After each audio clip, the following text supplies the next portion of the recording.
बेटी इंटर में फेल हो गई। बार बार ये तीसरी बार था कि वो पेपर दे रही थी मगर फेल पे फेल हो रही थी। अब इनके अब्बा का गुस्सा जो है वो सातवें आसमान पे चला जाता है और वो कहते हैं कि बस अब इसकी शादी का वक्त आ चुका है, अब मैंने इसको आगे तालीम नहीं दिलानी और मैंने इसकी शादी कर देनी है। और उसके बाद शादी के लिए किसको ढूंढा जाता है भाई? फुप्पो का बेटा।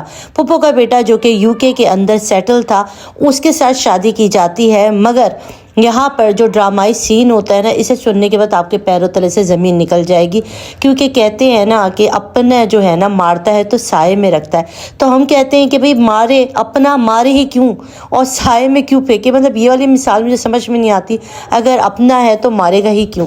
तो ये कहानी है एक ऐसी बच्ची की, एक ऐसी लड़की की जिसका दिल पढ़ाई में नहीं था मगर वो और बहुत कुछ कर सकती थी। मगर हमारे रिवायती माँ बाप को लगता है कि अगर बच्चियाँ पढ़ नहीं पा रही हैं, बच्चियों का दिल पढ़ाई में नहीं है, तो बस इनका जो है ना वो ज़िंदगी में एक ही मकसद रह जाता है कि इनकी शादी कर दी जाए, भले वो किसी भी जहन के किसी भी तरह के लड़के के साथ ब्याह दी जाए। ये बड़ा अलमिया है। तो आज की कहानी हमारी एक बहुत ही प्यारी बच्ची जो कि यूके के अंदर बड़ी अपनों के हाथों जलील और रुसवा हुई, उसका नाम भी बताऊंगी और उसकी आगे पूरी कहानी आपके साथ शेयर करूंगी। रिक्वेस्ट बस आपसे इतनी है कि चैनल को लाइक और सब्सक्राइब कर लें ताकि आप इस तरह की और बहुत सारी स्टोरीज सुन सकें। तो बिस्मिल्लाहिर्रहमानिर्रहीम, अस्सलाम वालेकुम, welcome to my channel. Hope कि आप सब ठीक होंगे। बहुत सारी दुआ है आपके लिए, आपकी फैमिली के लिए। अल्लाह पाक आपको हमेशा खुश और आबाद रखे, सेहत और सलामती के साथ रहे। मैं हूं रियाना रज़ा और आप देख रहे हैं मेरा यूट्यूब चैनल। गला थोड़ा सा नासाज आता है क्योंकि कराची का सब वेदर बहुत ज़्यादा ख़राब हो रहा है, जिससे तबीयत थोड़ी सी नासाज है, तो उसको इग्नोर कीजिएगा। कहानी शुरू करते हैं एक ऐसी बच्ची के ऊपर जिसकी शादी उसकी फुप्पो के बेटे के साथ तय कर दी जाती है। ये शादी प्यार, मोहब्बत और सोच समझ के नहीं कही गई है। ये शादी गुस्से में, एक बाप का इंतकाम अपनी बच्ची से कि वो बार बार फेल हो रही है, वो पढ़ नहीं पा रही है। उसे 2 से 3 साल हो गए कि वो अपने पेपर देती है मगर वो जो है वो हर बार उसका पेपर जो है वो फेल हो जाती है और वो आगे नहीं पढ़ पा रही थी। तो उनके फादर को ऐसा लगा कि बस अब इसके साथ अब इस बच्ची का कुछ नहीं हो सकता, इसकी जो है वो शादी कर दी जाए। और शादी के लिए जो है उसके लिए जो रिश्ता उन्होंने मुंतखब किया, क्योंकि ये जो ख़ानदान था ना, ये अपनी बरादरी से बाहर रिश्ता नहीं देता था।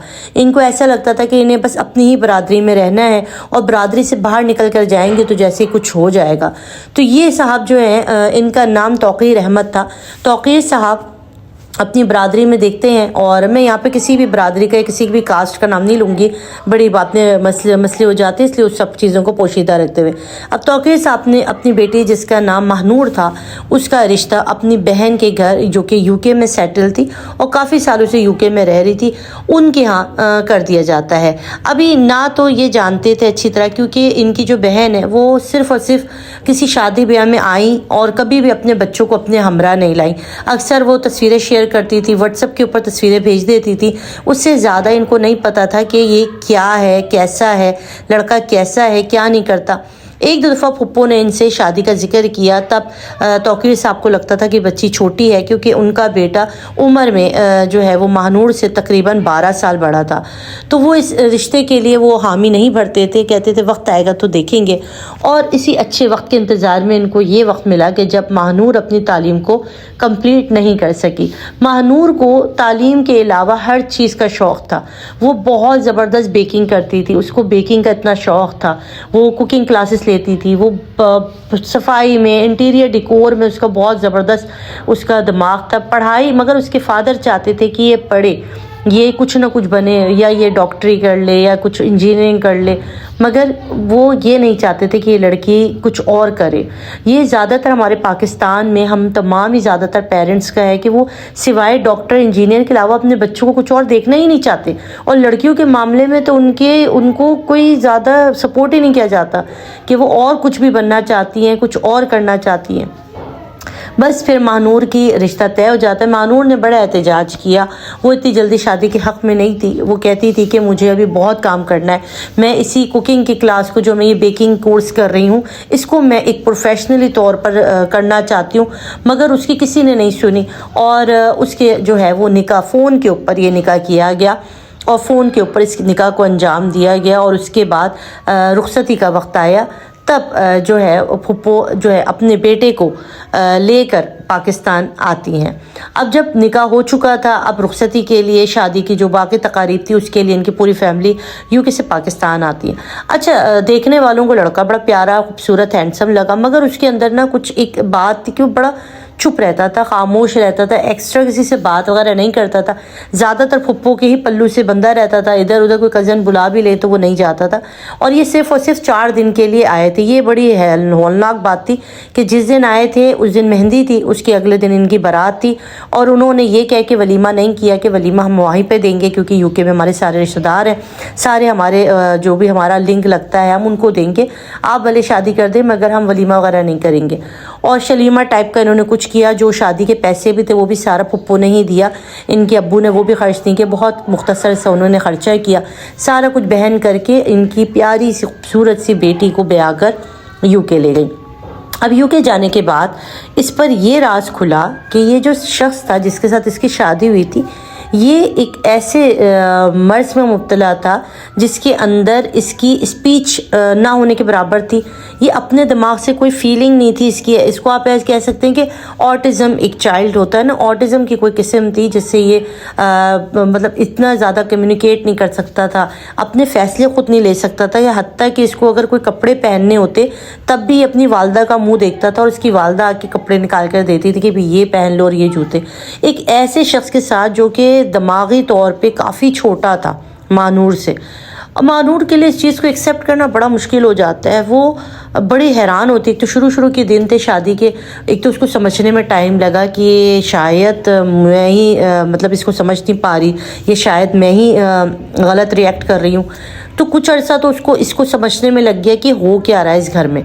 फिर जब तक उसको समझ में आई चीज़ कि उसे पता चल गया कि ये जो बंदा है जिससे मेरी शादी हुई थी, ये दिमागी तौर पे ना तो शादी के लायक था, ना ये जिस्मानी तौर पे शादी के लायक था, क्योंकि उसका जहन एक बच्चे जैसा था और उससे ज़्यादा कुछ नहीं था।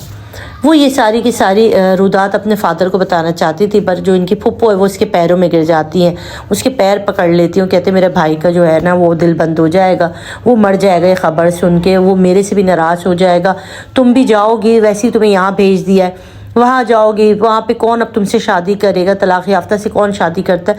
मतलब आप यकीन करें, एक फुप्पो जो सगी माँ जैसी होती है उसने इस बच्ची की ज़िंदगी तबाह कर दी। यहाँ पे मैं बहुत माजरत के साथ कहूँगी कि आप लोग ये मत समझिएगा कि फुप्पो का ये एक टिपिकल एक ये वाक़या है जिन्होंने मुझसे सुनाया है, ये इन्होंने मुझे बात सुनाई है, ये उन्होंने ये लफ्ज़ कहे, वरना आप यकीन करें मैं भी हूँ, हमारी भी बहुत सी, मेरी फुप्पो इतनी ज़बरदस्त है माशाल्लाह थी, प्यार करने वाली। इस तरह बहुत ज़रूरी नहीं है कि अगर एक रिश्ता जैसा मियाँ बीवी का किस्सा सुनाते तो मुझे ये थोड़ा सा यहाँ पे सफाई देनी पड़ रही, नहीं जो फिर नीचे आ जाता है कि भाई फुप्पो को बदनाम किया जा रहा है। नहीं, फुप्पो बहुत प्यारा रिश्ता, मैं खुद भी फुप्पो हूँ भाई। तो यहाँ पर वो बताती है कि इसकी फुप्पो ने इसके साथ जो किया शायद मैं कभी माफ़ ना करूं। वो कह रही मेरे पैर पड़ गए, मैं उस वक्त बच्ची थी। वो बताती हैं खातून कि मैं उस वक्त बहुत छोटी थी एज में, मुझे ये सब कुछ समझना, मैं सिर्फ और सिर्फ 19 साल की थी, 18-19 साल की मैं बच्ची थी, और मुझे ये सब समझ में नहीं आ रहा था कि हो क्या रहा है, और मैं उस वक्त फैसले नहीं कर पा रही थी कि करूँ क्या मैं इस सब का। फिर उन्होंने मेरे पैर पड़ गए, उन्होंने कहा मैं बेटी बना के रखूँगी, देखो मेरी बेटी कोई नहीं है, 2 बेटे हैं, तुम मेरी बेटी बन के रहना, मेरे साथ रहो, ये वे करके उन्होंने उसको बहला फुसला दिया। अब यहाँ पर ये उस घर में रहने लगी। उन्होंने कहा कि तुम्हें जो दिल करता है तुम करो। अब यहाँ वो कहती है कि जो मेरा देवर था वो कोई अच्छा कैरेक्टर का नहीं था, कह रही वो अजीब किस्म की हरकतें करता था, बेमकसद मुझे टच करने की कोशिश करता, मेरी चीज़ों में घुसता। तो कह रही मुझे बड़ा इनसिक्योर लगता था अपने उस जगह पर। मैंने फुप्पो से भी कहा पर वो जो है वो तो मेरी सुनती ही नहीं थी। उन्होंने कहा तुम्हें गलतफहमी हो, तो तुम्हें भाभी समझता है, तुम्हें छेड़ता है, तुम्हें ये करता। कह रही मेरे लिए बड़ा मुश्किल हो गया, मैंने वहाँ पर अपनी ज़िंदगी के 6 साल गुजारे। कह रही मेरे लिए वो 6 साल किसी क़यामत से कम नहीं थे। कह रहे फिर बादल न खासा हमारी सास ने एक लड़की देखकर अपने जो है वो छोटे बेटे की भी शादी कर दी, और उसके बाद देवरानी के आने के बाद थोड़ा सा घर का माहौल चेंज हुआ। कहीं मैंने अपनी बेकिंग लाइन रखी, मैं ऑनलाइन बेक करती थी, चीज़ें वगैरह करके सेल करती थी, और मैं अच्छा कारोबार अपना जमा लिया था। मैंने अपने एक नाम बनाने की कोशिश की थी अपने इलाके में।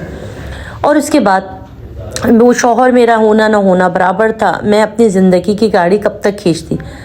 بالآخر میری زندگی میں ایک ایسا فرد آیا جو کہ کسی ہمارے ہی نیبر میں رہتے تھے اور بڑے اچھے انسان تھے، اور اس کے ساتھ ان کی کہہ رہی میری اسلام دعا ہوئی، اور اس کے بعد ظاہر ہے ایک فورن کے لیے ملاقات ہوئی، مگر پھپھو کو یہ بات پتہ چل گئی، اور اس کے بعد پھپھو نے جو تماشا کیا، انہوں نے مجھے یہ کہہ کے گھر سے نکال دیا کہ تم بچہ لڑو، تم آوارہ ہو۔ کہہ رہی جب تک میں ان کے گھر میں ہراس ہوتی رہی، جب تک میں نکاح کے باوجود ایک ایسے انسان سے ساتھ بندھی رہی، انہیں برا نہیں لگا۔ جب مجھے اس لڑکے سے کچھ اتنا خاص وابستگی نہیں تھی، کہہ رہی وہ تھوڑا سا ہمارا اور اس کا کہہ رہی کوکنگ لائن اور یہ سارا کچھ بیکنگ لائن میں تھا، ہمارا ایک ہی کام تھا، تو اس سے بات چیت تھی، تو یہ اس پر مجھے گھر سے نکال دیا۔ اور اس کے بعد میں نے اپنے فادر کو فون کیا اور یہ ساری صورتحال بتا دی۔